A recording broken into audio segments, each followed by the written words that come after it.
All right. Welcome everyone who is viewing on Facebook and viewing on Zoom. I'm Liz Perry, Crow Canyon's president, and happily joined by Rebecca Hammond, our American Indian Initiatives manager and educator. And we always start with our land acknowledgement. Crow Canyon Archaeological Center acknowledges the Pueblo, Ute, Paiute, Dene, and Jicarilla Apache people on whose traditional homelands our institution sits. That's a picture of our campus, an institution behind us on these traditional lands. Our mission-related work would not be possible without Indigenous people in the past, present, and future, and we respectfully recognize and honor ancestral and descendant Indigenous communities for their contributions to all humankind.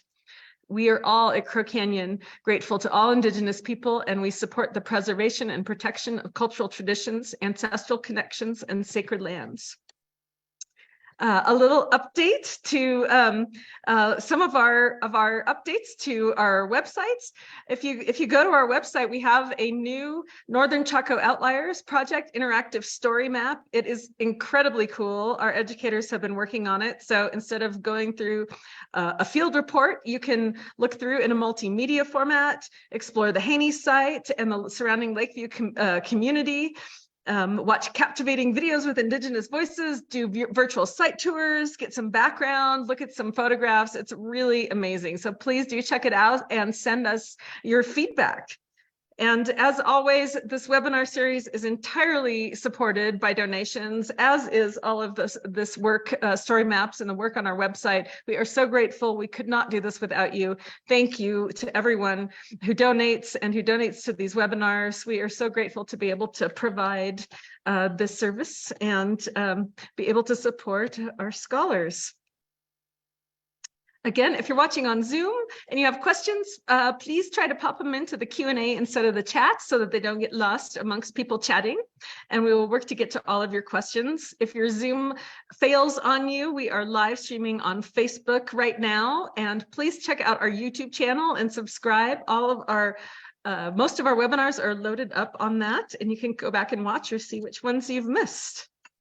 We have some fantastic webinars coming up. So next week on the 20th, we have Exploring Fremont Territoriality and Resource Defense in 9 Mile Canyon, Utah, with Dr. Weston McCool. And after that, April 27th, More Warp Than Weft, the Survival of Dene Textile Arts with Fernando Aragon. So please come and check these out as well. And without further ado, I would like to introduce our speaker today, who gave me a lesson in how to introduce this. So I'm going to try. Twa e ina, water is life, the Dakota Access Pipeline, Navajo National Sovereignty, and pipelines as kin. And I just want to say a couple words about Keely Toledo. She is a Dene scholar and budding archaeologist. She is Edgewater born for mud and is a recent graduate from Princeton University in anthropology, also with certificates in environmental studies and urban studies. While at Princeton, Keely worked to increase visibility for Native issues ranging from admissions to cultural activities meant to share and increase awareness for Natives and non-Native students alike. She previously served as co-president of Natives at Princeton and was a board member at the Princeton Indigenous Advocacy Coalition. She is currently working in archaeology in her home state of Utah. Welcome, Keely. We are so grateful to have you. Hi, everyone. Thank you so much for that introduction. I am so excited to be here. I was also very nervous, but I'm so excited to present my research with you all. It means a lot to me, and I'm so excited to have this opportunity. And so let me just get up the tech. Okay. Is that showing correctly? Yeah, okay, cool. Wonderful. Okay. Let me just check. Okay. So welcome, Yat A, to my presentation, Twaeina, Water is Life, the Dakota Access Pipeline, Navajo Nation Sovereignty and Pipelines as Kin. I'm Keely Toledo, and I am Dene. To begin this presentation, I wanted to center K, which is Navajo kinship. And I have this, this paragraph here, this quotation that says, "When you act and speak, you must think of all your relatives, known and unknown. You must also remember the plants, the animals, the living things and the ancient ones, and those that have gone before you. And I start with this quote because I think it really centers us into our relations, and also to remember that we're all connected. So this is me. Yat a Keely Yenisha Quapahanishla Ashk Ishni Basis Chi Totsuni Dashi Chet Sitnat Jini Dashanale Akot Ego Dine Atsa and Logan Yutanasha. I begin this way by introducing myself to you in Dinepazad, and that's the Navajo language. The Navajo introduction is comprised of our 4 clans, which are traced through our women. Our first clan is from our mother's mother. The second clan is from our father's mother. The third clan is from our maternal grandfather's mother. And the fourth clan is from our paternal grandfather's mother. In Diné teachings, each clan has its own history and lineage. And as complex as clanship can be, they are the foundational element of Ke, which is the Diné system of kinship. I start with this because as Diné researchers like Amelia Black and Benali have described, the basic level of understanding Ke is to know one's own clan. They provide deep insight of one's social location and self and group identity as distinctly Diné. Recognizing Ke is also outlines systems of relational responsibilities and respect and reciprocity that informs our place in Navajo society. Thus, I share who I am with you by sharing who has come before me in an effort to draw and make connections and recognize relationships. I especially like this introduction because it also shows that the Navajo believe that we are inherently connected to the people and the world around us. And we just have to step into that connection, which I think is very lovely when we think we're not really connected in this day and age. I also wanted to start with this poem by Shurin Bitsui. It's titled Twa, and it's an excerpt from his book Flood Song. And I had once heard him speak this poem once in person and perform it, and it was really amazing. And he starts out by saying Twa, Twa, Twa, Twa, Twa, Twa, Twa. And as you can see, my footnote in the bottom, I start with this poem because Twa means water in Navajo. And as Joy Harjo notes in a conversation with Bitsui, the repeated use of Twa emphasizes the constant need and beauty of water, its layered presence and longevity. And I use Twa to reflect the weight and fullness of water and to signal what water is, to signal that water is at the core of this work. So check out Shurin Bitsui's poems too, it's really good. Along with Twa and water, I also talk a lot about infrastructure. And this is just a kind of a foundation to kind of understand where this presentation takes off from. I spent a lot of time studying infrastructure, and I think it's important to understand the theory and kind of like my mindset going into this so you can better understand how I drew these connections that I will later get into. With infrastructure, I wanted to understand the relationship of infrastructure and systems of capitalism and colonialism. And this is where we refer to a scholar, Brian Larkin, and he writes, infrastructures are built networks that facilitate the flow of goods, people, or ideas, and allow for their exchange over space. Within this, we also know that infrastructures are often thought of as technical and physical components of a bigger whole, and which I think kind of circumvents our understanding of what infrastructure can be. I like to think infrastructure more with people. So we think of people as infrastructure rather, and people working with infrastructure. It also means that when we have a system, things are often embedded with meaning, or they also understand how like a structure is also like a material manifestation of what we believe and what we're trying to work towards and our goals and our values. With this in mind, I wanted to understand how Native and Indigenous people react and interact with infrastructure, and specifically pipeline infrastructure. Kind of what I concluded was that pipelines infrastructure has an inherent connection to water and our relations. And with our relations, I have also figured out in my research and just seen it from many, many other Indigenous scholars and activists that water is life. And that is why I titled this presentation Twa. So this is just a handy dandy flowchart. But overall, kind of what I wanted you all to get from this slide is that if certain ideas or methodological values lay the foundation for infrastructural projects or serve as a material enforcement of those methodologies, then there is an infinite probability that those structures also have their opposition.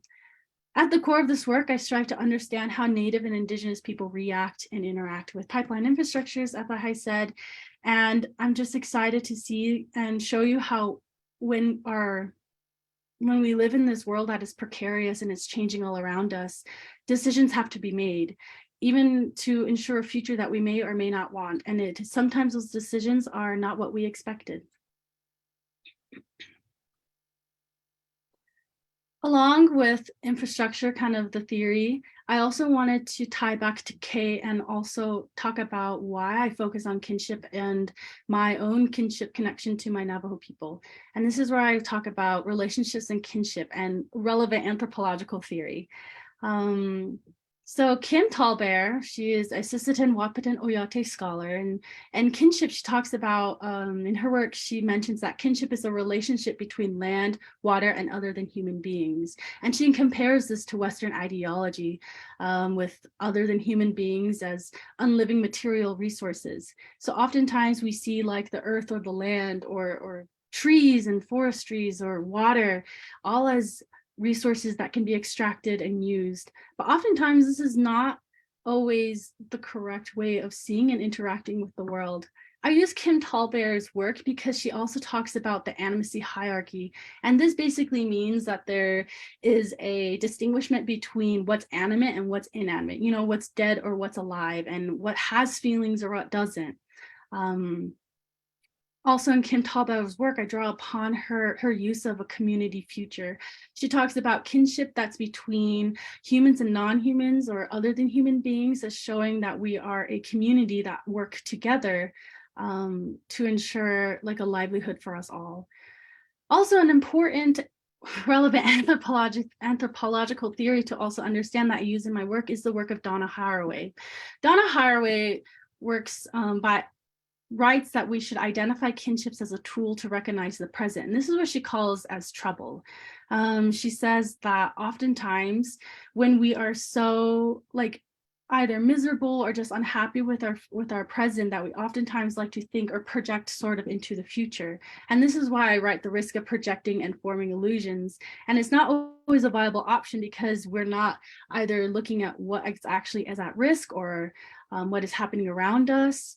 It also makes us blind, as I like to say, because if we're so focused on creating a better future or creating a future that is more just, and not doing the work in the now to build that future, we are sometimes blind to the intentionally designed systemic violences around us.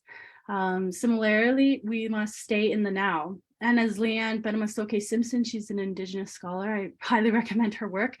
She talks about how being rooted in the present is a great way into recognizing what's around us. And this is why both say that we should identify our kinships as a way to root us to the present. Similarly, I look at the work of Laura Harjo, who's a Muskoka geographer.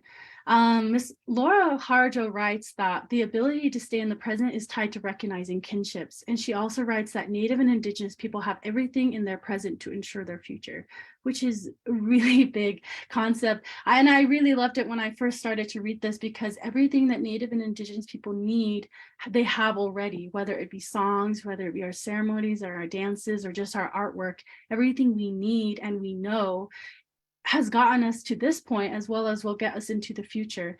But within Laura Harjo's work, she also mentions that as times change, our needs change.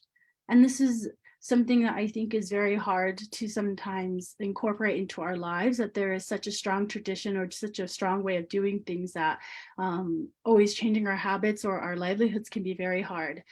But I look at Laura Harjo because she also talks about how using everything that we have now and available to us is a way to ensure our future. And she titles this as Muskoka Futurity.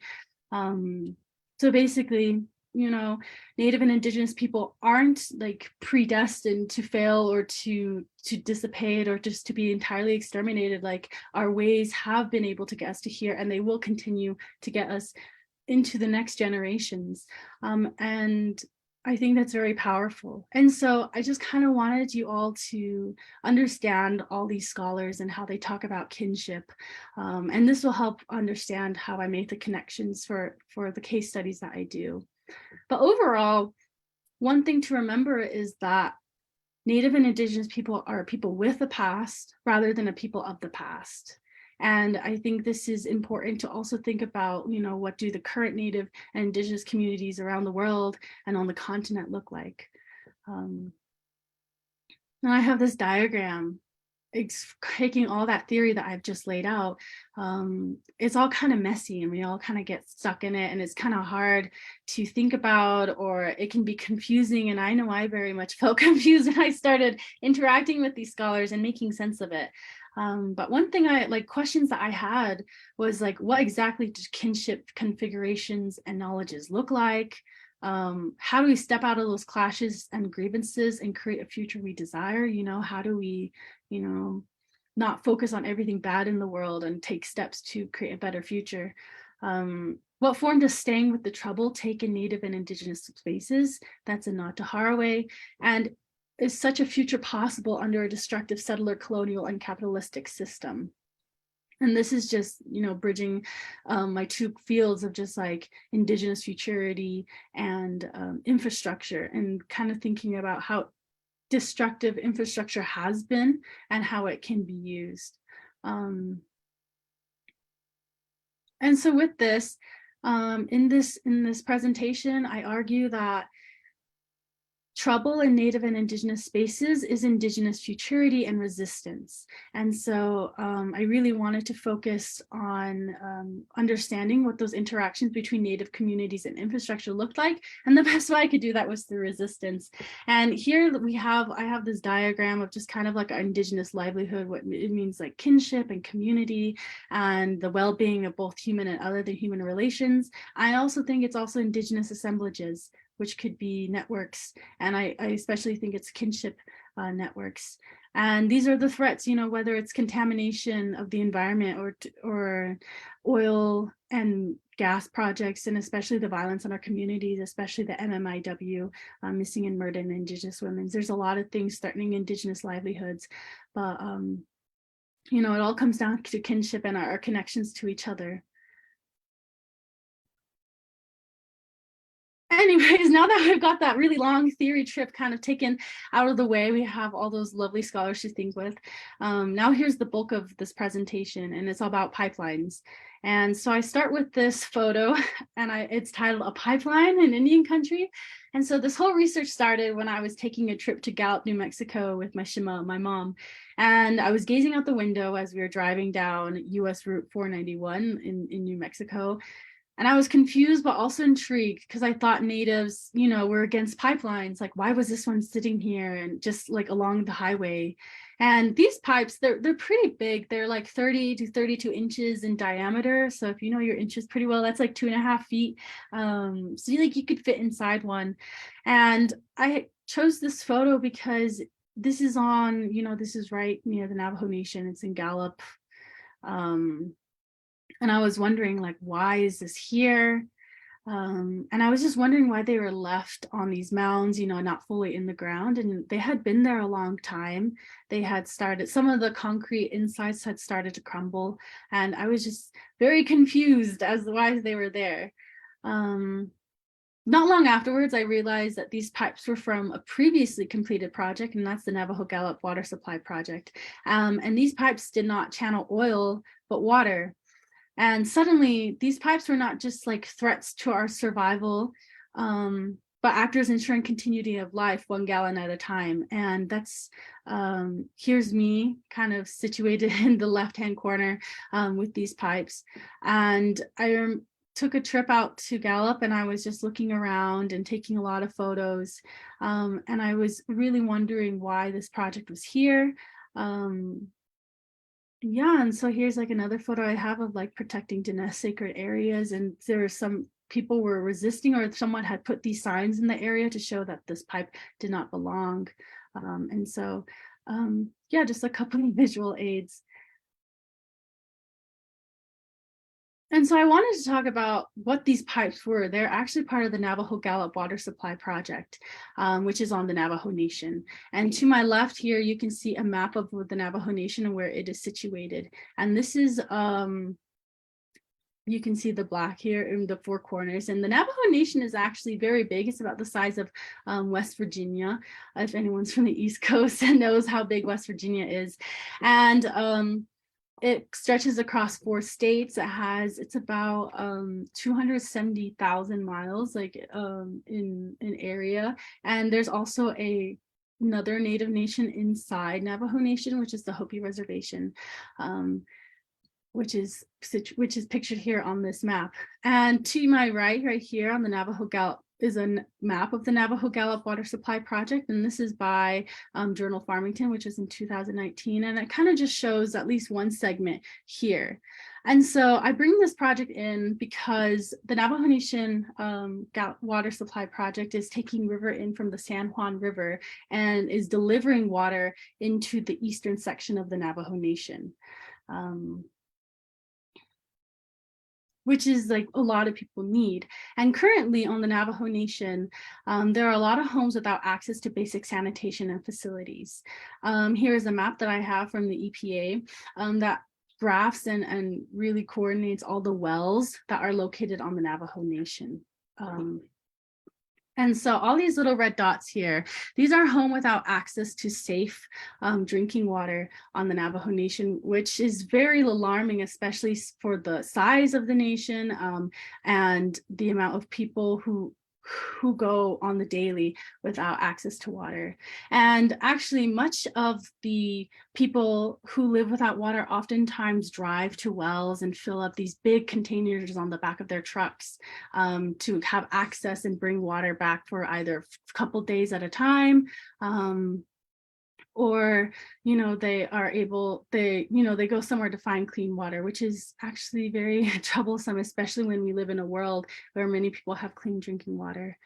And I bring this in Navajo Nation Gallup Water Supply Project because it also shows that a lot of these people who are gathering water for their families. They're gathering water for their neighbors if someone needs help, especially elders who are getting older.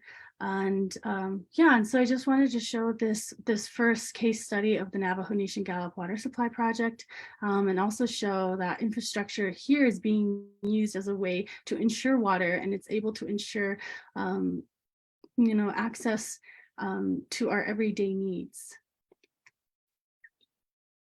Moving on, I wanted to correspond and kind of show and cross-examine the Dakota Access Pipeline to the Navajo Gallup Water Supply Project. So the Dakota Access Pipeline is a 1,172-mile underground oil pipeline and threatens the water quality of the Missouri River. A lot of people were angry about the Dakota Access Pipeline because it also upsets Dakota Lakota kinship named Tioshpaye. And so I also will go into the role of water protectors and show that that the resistance at the Dakota Access Pipeline actually ensures Dakota livelihood. So over here to your right, we have a segment of the Dakota Access Pipeline, which is pictured outside of North Dakota. And as you can see, it's very long, and this was actually like implemented later on. And this photo is from 2017. So this part has actually been completed, which is very, very alarming. I wanted to show you this quote about water protectors from Inyon Wakanakape Wakapa. And so she says that water protectors, they come from the 4 directions. They come from the stars, they come from the mountains, they stood and protected, and they came from the depths of the beautiful ocean. And they came from the corn pollen and sage, and they had gathered in their hands. They came wounded from generations of pain. They came bearing gifts of strength, tears, and songs. And this is where they stood in the 4 directions. And so I bring this up because a lot of with the beginning works of kinship is that a lot of the Nakota Dakota believe that water is a relative and that water is sacred. And when we are all kin with those that are things that are living and non-living, it's our family that's being essentially threatened when it comes to the Dakota Access Pipeline. And so this is why there was such a big like resistance to the Dakota Access Pipelines. Here you can see there's like a photo of like water is sacred and there's no pipelines. There's a lot of resistance at Dakota Access Pipeline. And here you have like an encampment that was taken back in 2016. You might have seen kind of like protect the water, defend the sacred. Water protectors are very much on the beginning, like front lines into protecting our water. And within this, I thought like the best way to study Indigenous, like the present was was also like studying Indigenous resistance. And this is why like the water protector was so monumental. And kind of drawing on the connections, I wanted to kind of take the lessons of Kay and Tioshpaye and kind of compare them and show that Indigenous resistance is different and that kinships are often outlining our responsibilities and respect. They both embody the idea of a larger connection, and they also connect to our identity and our personhoods. Along with kinships, like because we have such a big reciprocal relationship to one another, it also means like you have responsibilities and your duties to each other and ensuring that you have everything that you need. And this is why I have like being a good relative right here. And here we have kind of like Tuaina and Minewakoni. One is in Lakota and one is Navajo, and what they translate to is like water is life, and water is life understands that water is kin and that kinship is necessary to protect Indigenous livelihoods and Indigenous futurity. Thus, the DAPL did not always threaten environmental landscapes, but directly threatened Dakota way of life. Yep.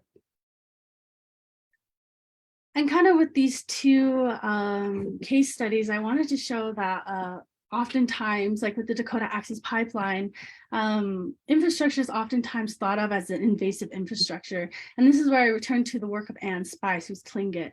And in her case study, she talks about how Canadian government's discourse or like infrastructure projects by the Canadian government is thought of as critical infrastructure, meaning that there's an infrastructure that is set by the nation that is doing a good for the greater good, but sometimes that greater good doesn't include Indigenous people.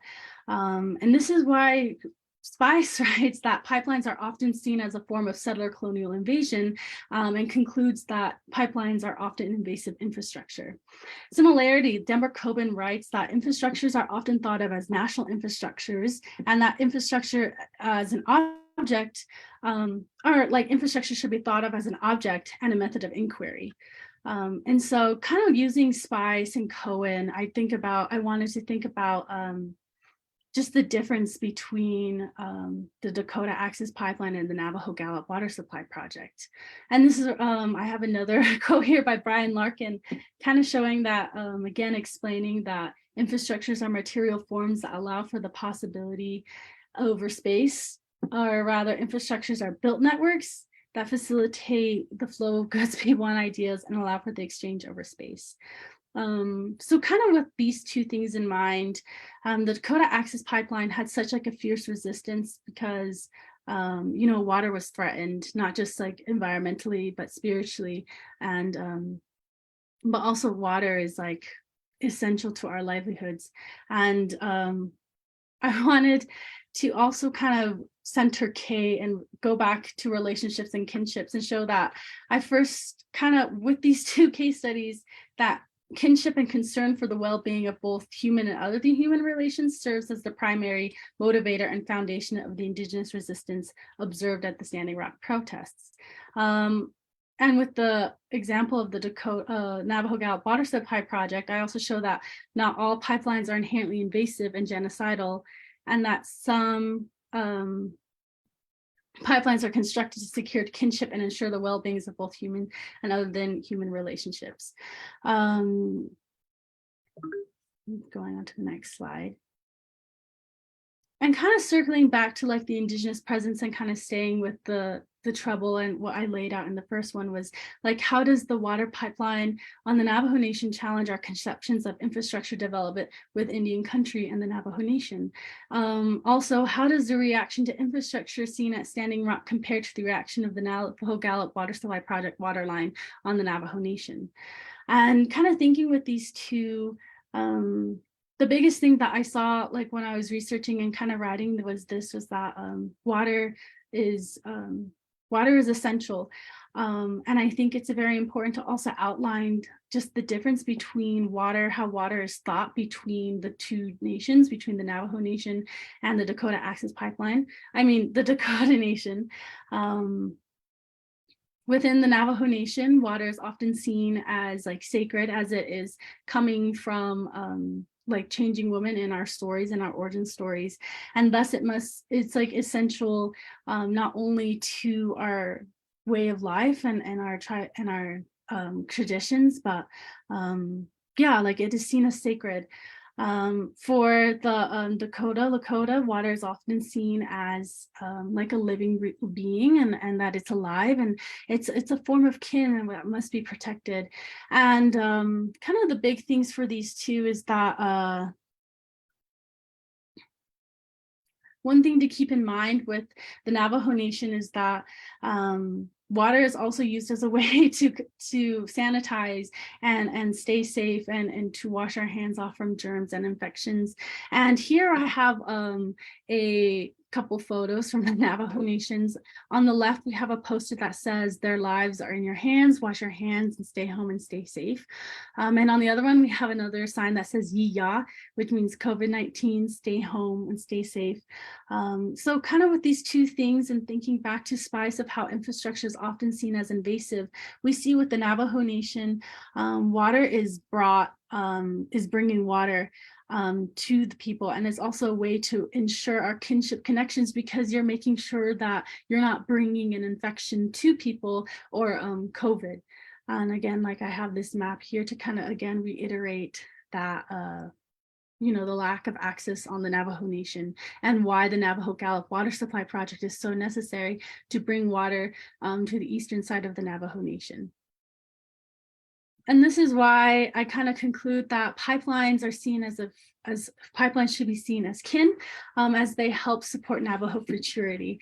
And so the idea that pipeline infrastructure can be used to support communities and kinship challenges the narrative that infrastructure is harmful to Native communities. However, when infrastructures can be used as a tool to ensure an Indigenous future by way of transporting water, we can begin to see the possibilities of pipelines as kin. And so kind of going back, I wanted to talk about the lessons of K again. Laura Harjo tells us that we have everything that we need in the present to ensure a future, and that's using infrastructure and development as a tool for Native nations. This is why, right, like pipelines can be seen as a tool of Indigenous futurity, because this water pipeline is making sure that the Navajo have a future in this world of change, and especially with rising temperatures and decreasing water supplies, it's important to ensure water for the well-being of the Diné people. Another thing that's also important to think about when we think about Navajo futurity is that the Navajo Nation has full sovereignty to decide how they build things or what they build, and to build different networks for them to use. One thing that I think is also important to know and to note in with like this whole pipeline project is also think of these built pipelines as Indigenous assemblages.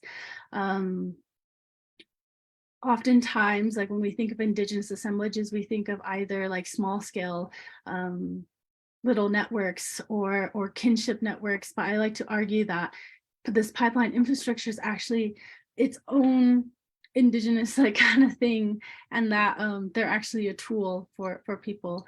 And so overall, kind of in this I with like this project and how I concluded in my research is that I aim to bring to anthropology over bring to anthropology of resistance and infrastructure the inclusion of Native-led pipeline projects as Indigenous assemblages and water systems of non-invasive infrastructure, and to ensure Indigenous futurity of both human and other than human relationships, we must be aware and flexible. Thus, I conclude with an epistemological invitation that we must think of Indigenous pipelines as kin. And kind of to finish this off, I wanted to give my acknowledgements to the people who helped me get through this thesis and my research. First to Dr. Sergei Oshakin, he was my advisor, to Dr. Ria Morimoto, Dr. Tiffany C. Fryer, and Dr. Marion Thorpe, and to my professors, Dr. Julia Eliashar and Onur Guinea, and Olga Uljikasheva, Dr. Tiffany King, and Nathan Jesse, and to my family, and as well as to the Crow Canyon Archaeological Center. So yeah, I'm very, thank you so much. I have this poster here kind of to answer questions and stuff that kind of shows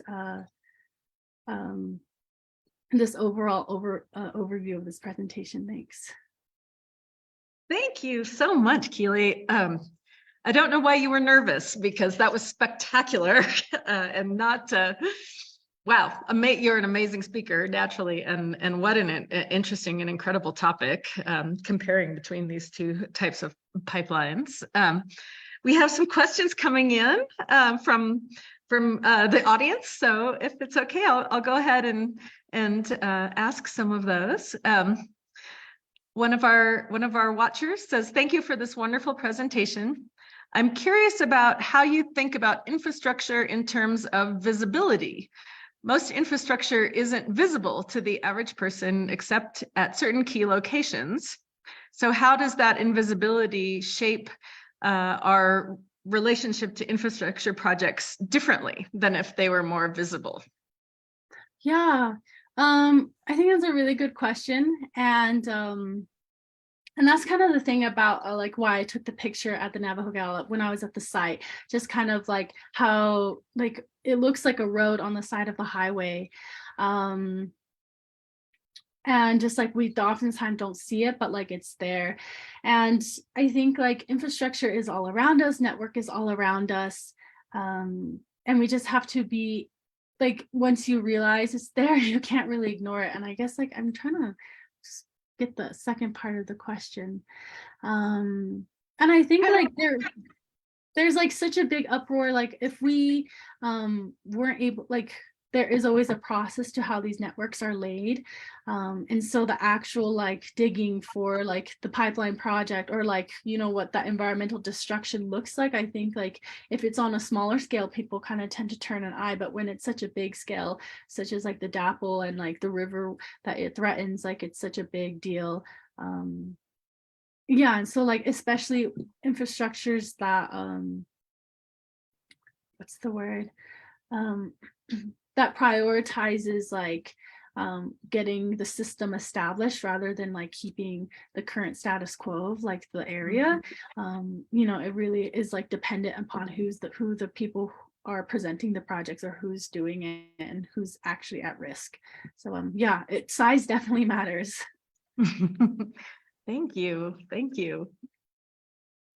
So another question that's come in, kind of comments on something that, so our viewer asks, how does the need for a water pipeline at all reveal the changes that have happened over time in relation to land and practices that make water go away, like colonialism and misuse and climate? So maybe talk a little bit about how people think about the need for a water pipeline in relation to why, right, they need one. Does that sort of make sense? Yeah, that makes a lot of sense.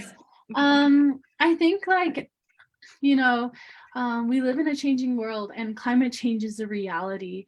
And that's the thing, like water sources are depleting, they're like shrinking, whether it's the lack of rainfall or the lack of snow for one season. And we're definitely seeing that in Utah, especially with reservoirs, especially with snowpack. And I think like because of that, with like just the availability of water, based on like groundwater, like aquifers can also decrease in size due to a variety of environmental factors.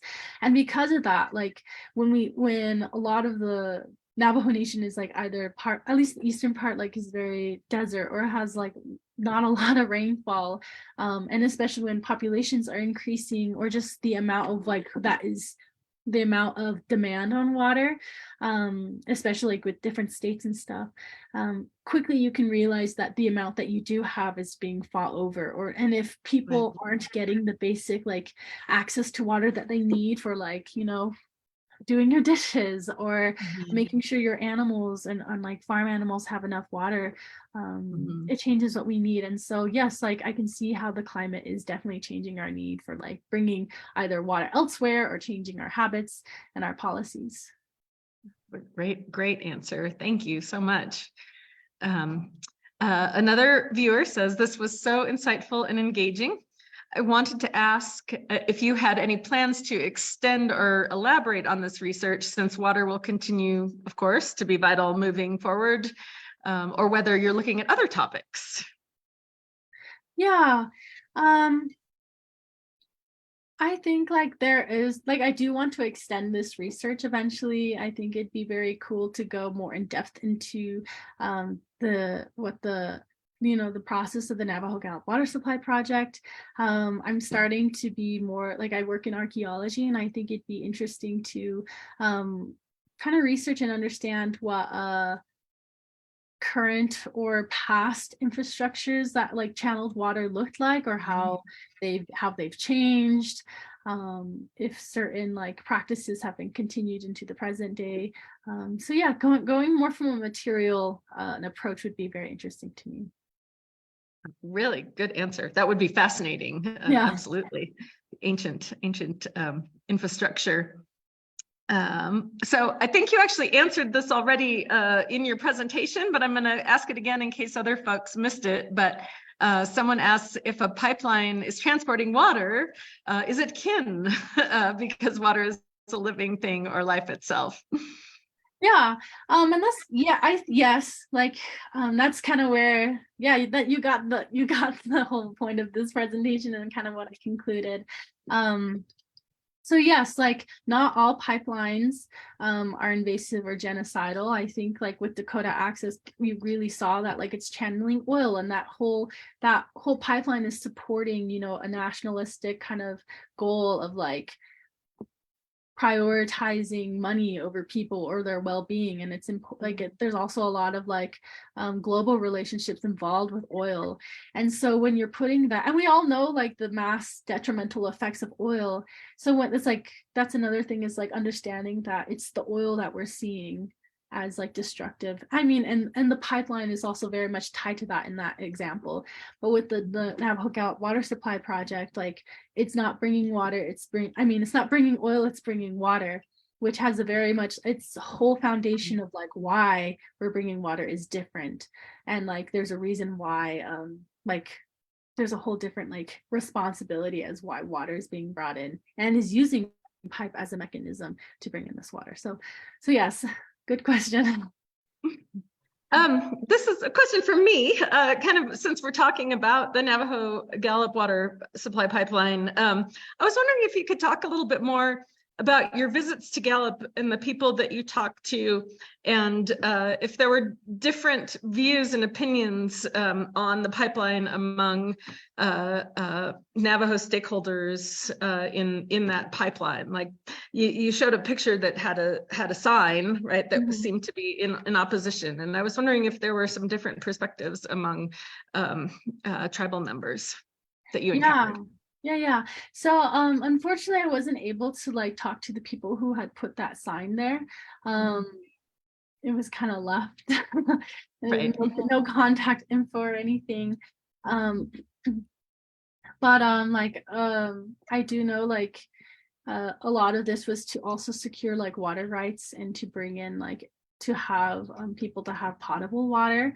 Like currently now, if you look, there's a Navajo Nation versus like Supreme Court case that is talking about water rights within the Navajo Nation, and just kind of, it's not even talking much about pipeline infrastructure, but a lot of like how much water should the Navajo Nation like receive, and like how much the government has like either like agreed to in treaties saying that they will always have water.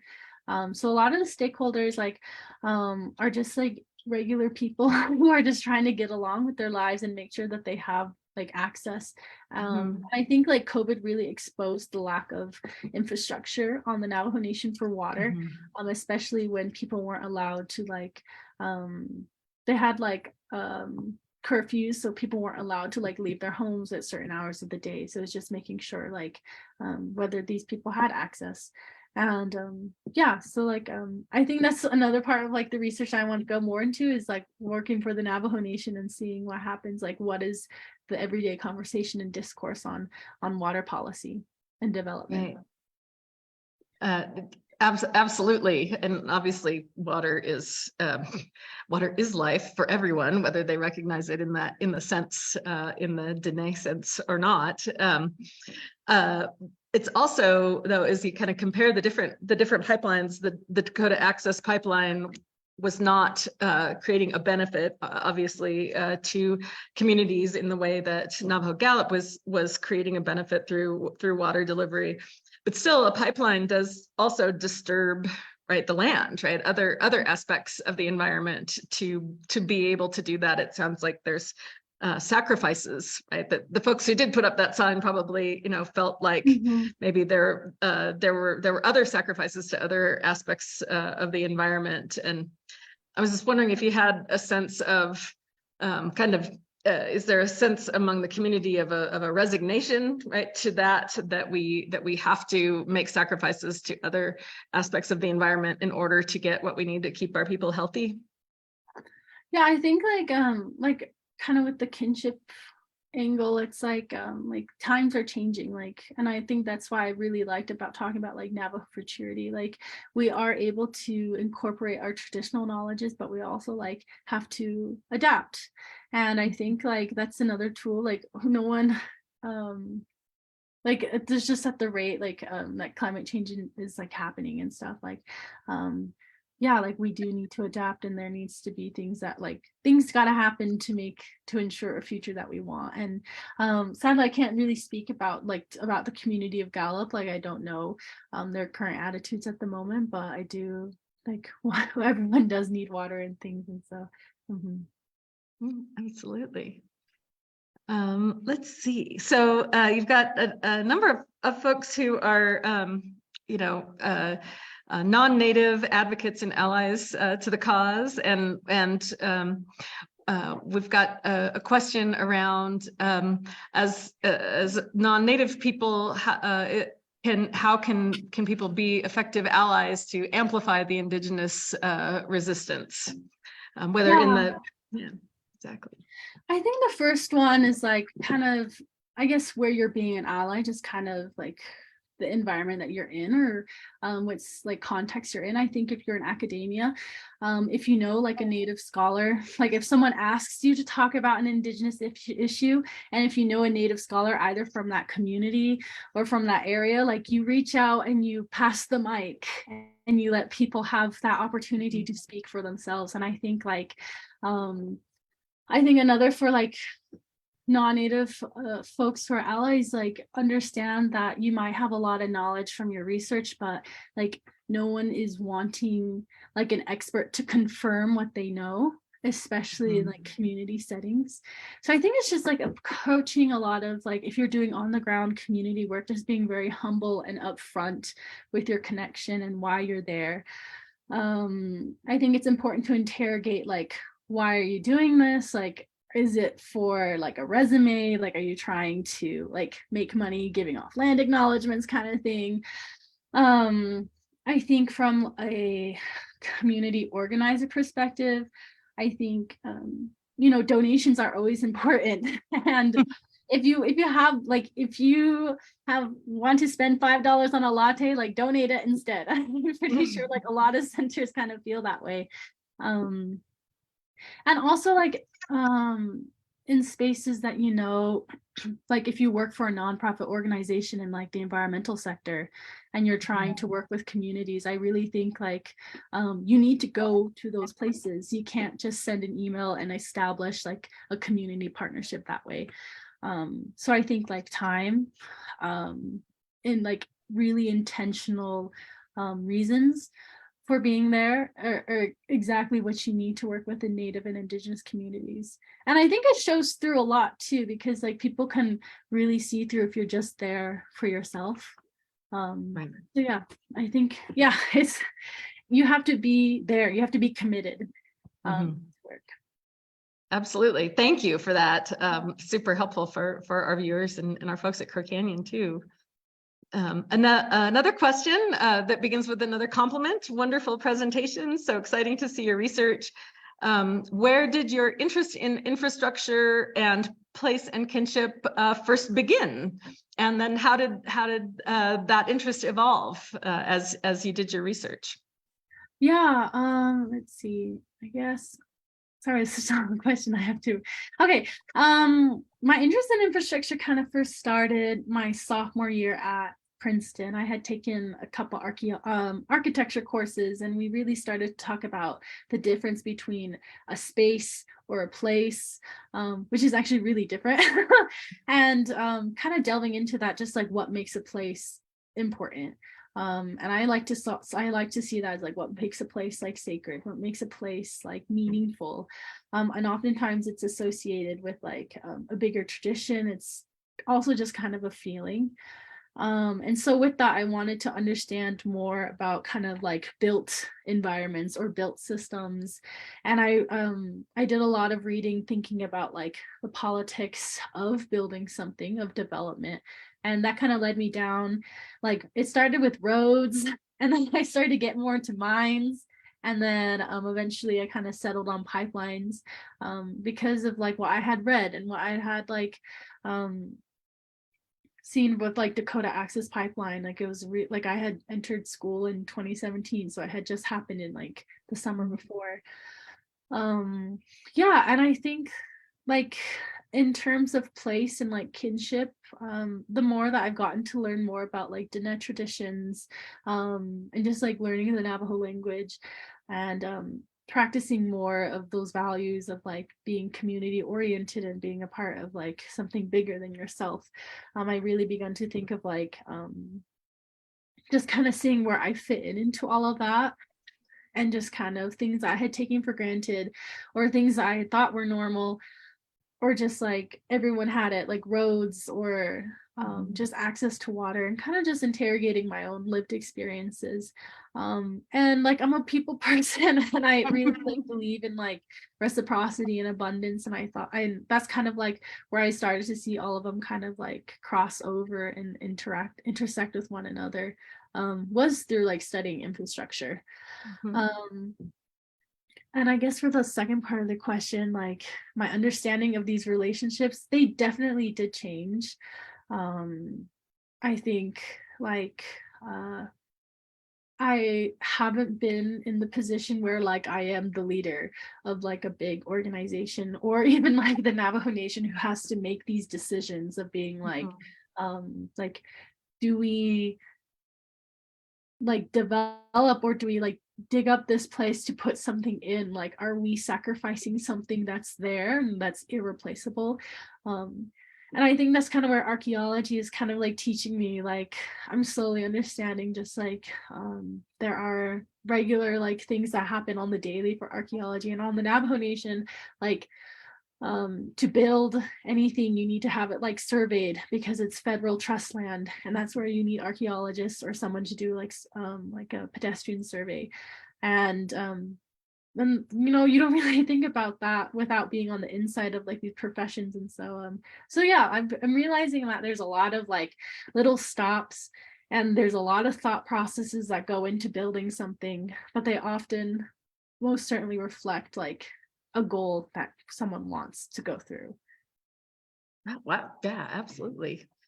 You were saying that as you went through different types of infrastructure and settled on pipelines, I was sort of curious about, is there anything about the roads or the mines that kind of jumped out at you? Obviously, pipelines are, these are amazing examples that you were able to choose, but just sort of curious about anything in your early explorations that struck you. Yeah, kind of with mines. There's a lot of uranium mines that have been left like not cleaned up from like a lot of the minings happened in like the 60s and 70s. And a lot of Navajo workers who worked in these mines had a lot of like uranium like poisoning, and a lot of them like developed cancer. And so I remember doing some readings about like you can't see like radiation. And so if you have a sacred space that's close to a mine and people are getting like um affected by the radiation in that space, like how do you explain that to someone being like, you can't be there because of like this ill effect? And I think like with I worked on a research team at Princeton that like made a educational animation short about like uranium mines on the Navajo Nation. It's called Titrations, and it's been screening at film festivals like throughout the fall and spring, and so it's doing really well. And it just talks about just the unintended effects of people wanting to create like a stronger nation like the US, but like we can't like turn a blind eye to Native nations who have shouldered a lot of that disadvantages and ill effects. Oh, absolutely. Well said. You sort of touched on this. Here's one of the questions from the audience who says, incredible work, Keely. I'm curious how your research on contemporary infrastructure informs your archaeological work. Thank you again for your presentation. Yeah. That's the thing is like I want to start, I really am very curious about like contemporary infrastructure, and that's definitely something I want to keep studying. But I really want to also see like, again, like, is there a material record of past infrastructure of like water channels and stuff? And I'm also really like kind of with like the archaeology, I really want to know like what sites are deemed like on like you're not allowed to develop, or which areas are protected. I'm quickly learning a lot about Section 106, which is the Historic Preservation Act, and just kind of understanding like, and just kind of like who gets to say like the end of the day, and like how much does money play into this? Like how much do like big oil play into what gets passed in like in law and stuff? And you saw that a lot with like Bears Ears. When like Trump decreased the size of Bears Ears National Monument. And so so like I'm really excited to continue just like looking at like, and I guess like, the development process for like building in the day, how contemporary infrastructure is determined on what kind of time scale and what kind of size. So very interested. You can always come and hang out with us down here. We have a lot of archaeologists and indigenous archaeologists too. Okay, so I'm going to paraphrase a long question. Who also thanks you for the talk and said they learned so much. What I think that the questioner is getting at is that we learn that Indian nations are sovereign nations, but when you talk about these pipeline projects, it doesn't seem as though the US government is actually treating them like sovereign nations. So the person asks, what is your vision of sovereignty for the Navajo Nation and other nations? I think like one thing is like recognizing Native nations as Native nations. Like that's the first number one. And there's a distinguishment between like federally recognized tribes and unfederally recognized tribes. And I think like they should always be like recognized tribes, point blank. Like they should all have their own sovereignty and power to do what they will, and for their people, and to ensure their livelihoods and traditions. I feel like for Navajo Nation, I'm not sure. Like we just got a new president, like Boo Nygren, And he's very much on board with like increasing the amount of like, I can't remember what his policies are, but I remember agreeing with them when he came out with them. And I'm a bad Navajo Nation citizen at the moment if I don't remember what Boone Nigrin has ran for.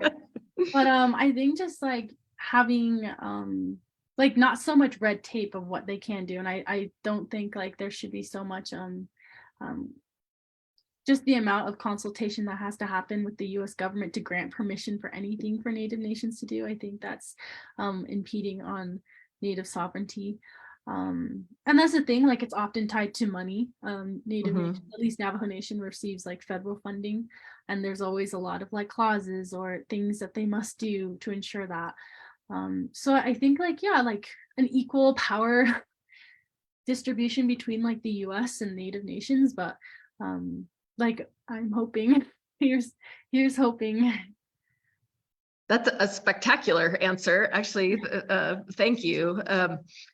People probably who don't necessarily work in these fields don't really understand that the US puts a huge amount of restrictions on sovereign nations on what they can do on their own sovereign lands and their ability to make their own decisions about how they want to balance resource questions, et cetera. So really great answer. Thank you so much.